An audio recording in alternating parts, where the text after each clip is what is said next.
Kanchipuram Varamahalakshmi Silks, the Grand Banarasi Mela. First time ever in Hyderabad starting from November 1st.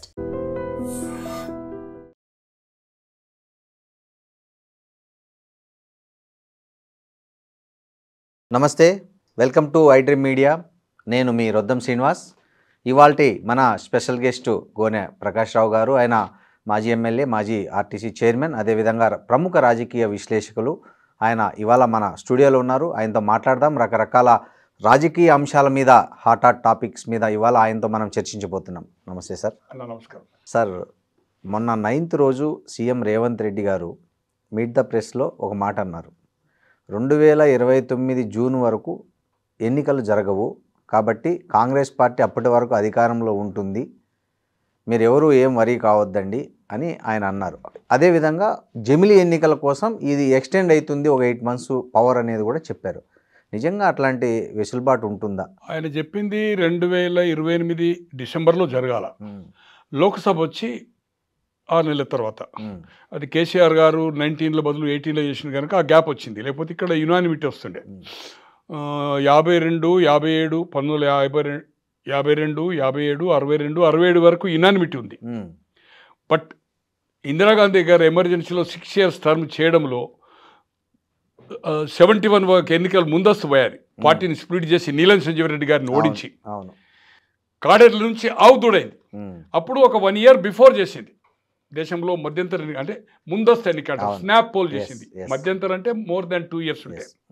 Snap pole చేయడంలో parliament ఏమైందంటే 1 year gap వచ్చేసింది. అప్పటి నుంచి ఏదైతుందో మనకు అది 77 అయింది.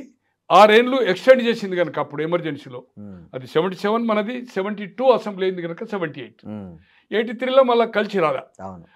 84లో కలిసి వచ్చింది మన ఆంధ్రప్రదేశ్ వరకు. మళ్ళీ 89లో కలిసి వచ్చింది. 91లో మళ్ళీ మధ్యంతరం వచ్చింది, కలిసి రాదా. 96లో రెగ్యులర్ వచ్చింది పార్లమెంట్. 91 మధ్యంతరం. 98లో మళ్ళీ మధ్యంతరం వచ్చింది. 99లో 2 కలిపి వచ్చినాయి కానీ పార్లమెంట్ మధ్యంతరం. 2004 నుంచి మనకు కలిసి వచ్చినాయి. ఎప్పుడైతే 18లో ఈయన ముందు పోయిండో ఇది 6 నెలలు డిఫరెన్స్ అయిపోయింది. మోడీ గారు వచ్చినాక ఒక దృఢమైన నిర్ణయం తీసుకున్నాడు. దీని వలన ఏదైతుందో గతంలో స్వాతంత్రం వచ్చిన తర్వాత 52 నుంచి ఎన్నికలు స్టార్ట్ అయిన తర్వాత దాదాపు 4 ఎన్నికలు యునానిమిటీ వచ్చినాయి. పార్లమెంట్, అసెంబ్లీ కలిపి వచ్చినాయి ఒకే రోజు డేట్. అంటే డిఫరెంట్ స్టేట్స్లో ఒక స్టేట్లో 2 ఉంటాయి అనుకోండి. మార్చి 15 ఉండే, 21 ఉండే 67లో మన ఆంధ్రప్రదేశ్లో. 15 అసెంబ్లీ పార్లమెంట్ సెగ్మెంట్, కొన్ని పార్లమెంట్ ఇంకో కాన్స్టిట్యున్సీలు ఏదైతుందో అదే పార్లమెంట్లో ఉన్నా కూడా నెక్స్ట్ డే ఉంటే అప్పుడు ఆ పార్లమెంట్ అవుతుంది. కౌంటింగ్ 2వ పోల్ అయిన తర్వాత. ఇప్పుడు లాస్ట్ ఎట్లయితే మనకు 11 అయి 14 కౌంటింగ్ అవుతుందో. సో ఆయన అన్నమాట అక్షరాల సత్యము. ఎందుకంటే ఆయన కూడా ఒక ముఖ్యమంత్రిగా ఢిల్లీలో ఉండే ఆయనకు ఉండే ఫీడ్బ్యాక్, జరుగుతున్న పరిణామాలు. కానీ ప్రభుత్వము 2029 జూన్ వరకు ఉంటుందని అన్నడా లేదా అనేది మీరు అంటున్నారు. 2029 జూన్లో పార్లమెంట్, అసెంబ్లీ, జమిలీ ఎన్నికలు మన ప్రాంతంలో జరుగుతాయి. అట్లే మధ్యప్రదేశ్ రాష్ట్రాలు ఒక దాదాపు 29 రాష్ట్రాల్లో 10 రాష్ట్రాల్లో జరగడం ఖాయం ఏ పరిస్థితిలో. ఎందుకంటే ఆల్రెడీ ఏదైతుందో జనగణమన ఇది ఇప్పుడు సెన్సస్ ఏదైతుందో 2006 నుంచి స్టార్ట్ చేస్తామని కాంక్రీట్గా ప్రోగ్రామ్ టైం బాండ్ ఇచ్చిండ్రు. 2001 yearలో ఫినిష్ అప్. 2007 తర్వాత ఏదైతుందో మహిళా బిల్లు కూడా 2 సభల్లో, ఉభయ సభల్లో 2027 ఏదైతుందో వరకు కంప్లీట్ అవుతుంది. కంప్లీట్ ఆల్ ఎంటైర్ కంట్రీ అయిన తర్వాత మహిళా బిల్లు కూడా 2 సభల్లో, ఉభయ సభల్లో ఆల్రెడీ పాస్ అయి పెట్టారు. అక్కడ ఏంటంటే ఇప్పుడు 543 ఉన్న స్థానాలను 866 లోకసభ పెంచుతున్నారు. ఎందుకు పెంచుతున్నారంటే ఉన్న దాంట్లో గిట్ట 1/3 ఇస్తే 181 సీట్స్ గిట్ట 1/3 మహిళలకు ఇస్తే నార్త్లో ఏదైతుందో గొడవ అవుతుంది. అక్కడ అంటే పురుషుల ఆధిపత్యం. తో దాన్ని వాళ్ళు ఏదైతుందో దానివల్ల అదైతుంది కనుక ఆటోమేటిక్గా ఈ మహిళల కోసం ఏదైతుందో 543 లోక్సభను 866 చేసి ఎన్నికలకు పోతారు. నెక్స్ట్ అప్పుడు టోటల్లో 1/3 ఏదైతుందో లోక్సభ. అంటే 2007 తర్వాత అంటే అది ముందు పోతాడా, 2029 పోయే ఛాన్స్ హైజ్ ఫర్ షెడ్యూలే పోతాడు. దాంట్లో 866 లోకసభ దేశమంతా అవుతాయి. మన దగ్గర ఆల్రెడీ 17 ఉన్నాయి. 17లో అసెంబ్లీ ఏదైతుందో పెంచాలనేది బిల్లులో ఉంది. ఎవ్రీ కాన్స్టిట్యున్సీకి 2 అంటే ఇక్కడ 17 అంటే ఇక్కడ 34 అక్కడ 50. ఏపీలో 50 ఇక్కడ 143. కానీ అసెంబ్లీలో కూడా ఏదైతుందో స్ట్రెంత్ పెంచాలనేది అది నిర్ణయం అనేది ఇంకా అసెంబ్లీలలో చర్చ జరగలేదు. అసెంబ్లీ నుంచి ఫార్వర్డ్ కేంద్రానికి చేయలే. ఓన్లీ లోక్సభ వరకు మాత్రము రాజ్యసభ వరకు మాత్రమే చేసిండ్రు. అది ప్రాసెస్ అయిపోతున్నది, దాంట్లో ఏమాత్రం అనుమానం లేదు. రాజ్యసభ 240 నుంచి 350. ఇప్పుడు కొత్త పార్లమెంటు భవనం ఏదైతే కట్టినరో 800 మంది 866 మంది లోకసభ సభ్యులకు కూర్చుండే అవకాశం ఉండే కల్పించారు. ఆ పద్ధతిలో ఆ పార్లమెంటు భవనం నిర్మాణం జరిగింది. దీంట్లో అనుమానం లేదు. ఖచ్చితంగా ఎక్కువ చేసే దాంట్లో అడ్డంకు లేదు, బిల్ పాస్ అయింది. అసెంబ్లీలో కూడా ఏదైతుందో ఇప్పుడు మన దగ్గర 7 ఉండే, ఇప్పుడు 9 అవుతాయి.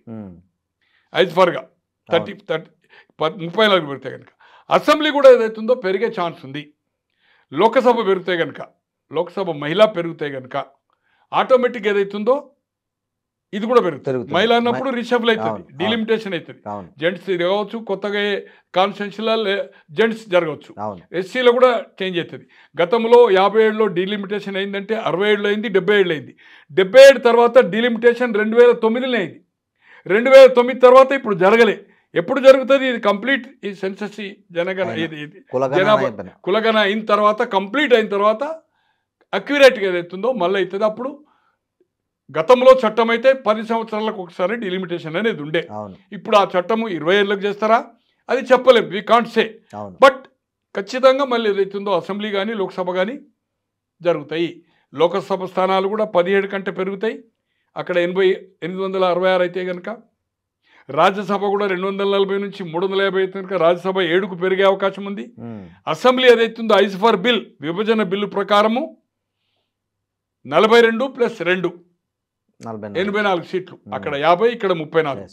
ఇది కాక అంటే 34 అంటే 143 కాక నేను అనుకుంటున్న ప్రతి లోకసభ స్థానానికి ఇప్పుడున్న యావరేజ్ పెరిగే లోకసభ పక్కకు పెట్టండి, యావరేజ్గా 9 to 11 సీట్స్ అంటే దాదాపు 17 అంటే 140, 170 నుంచి 190 అసెంబ్లీ స్థానాలు అయ్యే అవకాశం ఉంటుంది తెలంగాణలో.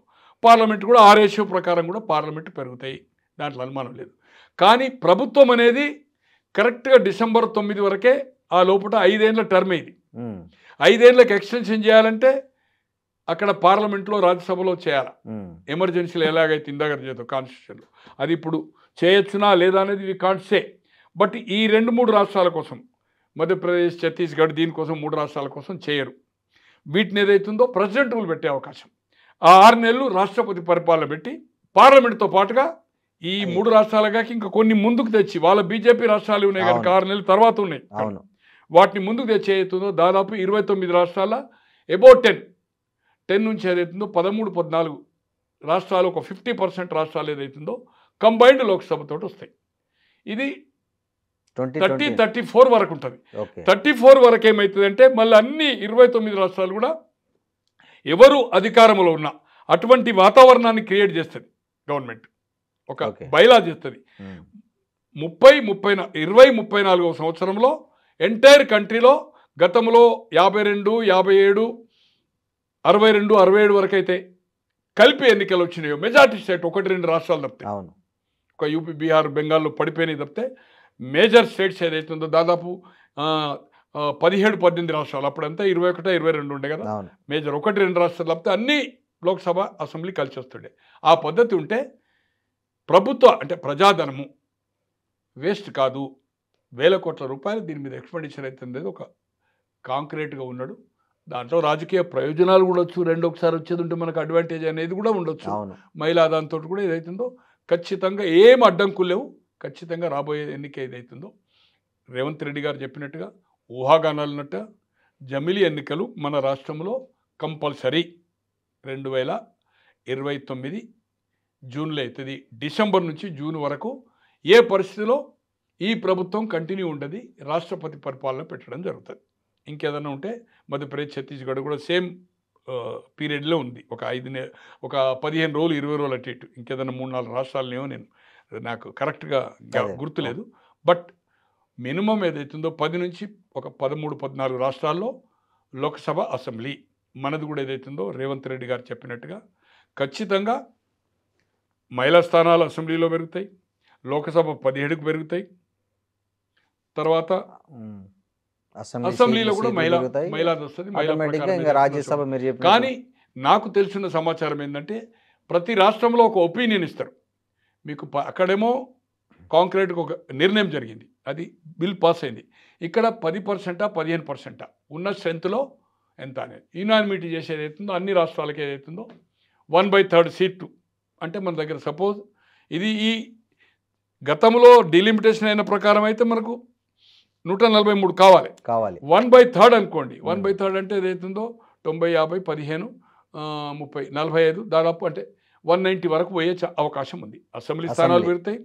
లోక్సభ కూడా ఏదైతుందో అక్కడ 543కు 866 అంటే 313 పెరుగుతున్నాయి. 313 అంటే దాదాపు మనకి ఏదైతుందో ఒక 7-8 లోక్సభ స్థానాలు కూడా పెరిగే అవకాశం ఉంటుంది. తెలంగాణ 17 నుంచి ఏదైతుందో 25 మినిమం ఏదైతుందో దాంట్లో 1/3 ఏదైతుందో మహిళలకు అయ్యే అవకాశం ఉంటుంది. దీంట్లో ఏమాత్రం అనుమానం లేదు. దీనికోసం ఏదైతుందో ఇప్పుడు రాబోయే రోజుల్లో అటు బీఆర్ఎస్ఏ కావచ్చు, బీజేపీ కావచ్చు, ఇప్పుడున్న అధికారం ఉన్న కాంగ్రెస్ పార్టీ కానీ ఈ అలకలు పోటీ తత్వాలు పోకుంటే ఏదైతుందో మహిళలకు అయ్యే అవకాశం ఉంది, కాన్స్టిట్యున్సీలు పెరిగే అవకాశం ఉంది. కొత్త వాళ్ళకు కొంతమందికి లోక్సభలో కానీ అసెంబ్లీలో కానీ కాన్స్టిట్యున్సీ పెరిగి అవకాశం ఉంది. దీంట్లో ఏమాత్రం అనుమానం లేదు. కానీ రేవంత్ రెడ్డి గారు అలా చెప్పారా లేదా నేను అబ్జర్వ్ చేయలే కానీ బట్ 100% ఆయన చెప్పిన ప్రకారం జమిలీ ఎన్నిక ఎక్స్టెన్షన్ మాత్రం ఏ ప్రభుత్వం 5 ఏళ్ళకి ఎక్స్టెన్షన్ ఇవ్వాలంటే అక్కడ పార్లమెంట్ రాజ్యసభలో అది కావాలి. They will not allow. ఎందుకంటే వాళ్ళకు కాంగ్రెస్ అడ్వాంటేజ్ ఉండదు కదా. వాళ్ళకి ఇక్కడ ఏదైతుందో ఇది హాట్ సీట్. ఇప్పుడు ఏఐసిసికి ఏదైతుందో విటమిన్ ఏదైతుందో ఎక్కువ నిధులు సమకూరుస్తుంది. గతంలో కేసీఆర్ కూడా పలు రాష్ట్రాల్లో చేసిండు. దీన్ని వాళ్ళు కొట్టాలంటుంది కనుక 2 కలిపి ఒకసారి ఏదుంటే మాకేమైనా అవకాశం ఉంటుందని అనుకుంటారు కనుక ఏ పరిస్థితిలో రాష్ట్రపతి పరిపాలన అనేది 100% రాష్ట్రపతి పరిపాలన 2028 టు 6 నెలలు రాష్ట్రపతి పరిపాలనలో ఈ రాష్ట్రము రాష్ట్రపతి ప్రెసిడెంట్ రూల్లోనే ఎన్నిక జరుగుతుంది. జమిలీ ఎన్నికలు మాత్రం ఖాయం. దాంట్లో ఏమాత్రం అనుమానం లేదు.